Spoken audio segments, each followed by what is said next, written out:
Story time about how I went from a 757 credit score to a 600 and something credit score. That's wild, right?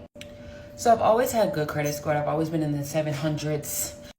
Anyway, so one day I'm calling my mortgage company because I wanted to do something as far as like getting my equity out of my home.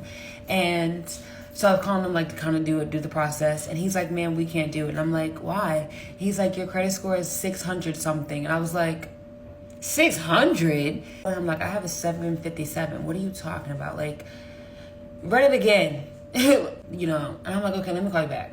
So I'm at this point, I am bawling my eyes out. Like, because at this point, what he's saying is Bible to me, okay? My boyfriend, who is now my husband, he's like seeing me come through the door crying. He's like, what is wrong with you? And I was like, my credit score is shot to shit. Like, something's happening with my credit and I don't know what's happening. So he's like, okay, let me like pull up your credit. And so I pull it up. And it comes to find out, somebody opened up credit cards in my name, got a car loan in my name, multiple credit cards, and I think it was 1 or 2 car loans. And I'm over here like, all this was happening under my nose. So, leave it to my tech baby to find this man. Find out where he lives, find his phone number, find his exact pinpoint of where he was today. And I already knew, because I worked at BSO at this time, that like these kind of cases do not ever really come to a resolution. So I knew from experience that nothing was going to happen to this person if I filed a police report, which I did because I had to in order for the credit bureau to acknowledge that was not me. So, like I said, my husband tracked this person. Legit, we was watching his phone just drive in a particular area. And I can go all day long because there was someone else who was like trying to bully me on social media. And my husband traced their IP address and I know exactly who it is. Like, I love that man.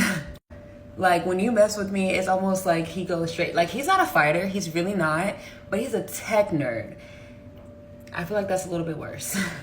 But anyway, I dispute all the charges with all the bureaus. I send letters, showing that it's not me. Like, ma'am, sir, excuse me. And I let them know, like, I only have these cards. And I have an unlimited account with Amex. This person tried to open another Amex with my name, but obviously sent it to their address. And the Amex lady, I don't know if she was supposed to give me that person's address. That's how that's another way that we confirmed that this is the same person that we're dealing with. So then we get him on the phone. And he's like, at first he's denying it. Like, I never did this. I don't do that. I'm not a scammer. But he's on the phone. Then he calls me back and he's like, well, actually, it was my little brother. My little brother did that. And I was like, well, tell you and your little brother? Nice try, wrong bitch. Yeah. And honestly, I really had no resolution, honestly. Like, he didn't go to jail or anything like that. And I lost the race to 800 with my mom. And I hate losing.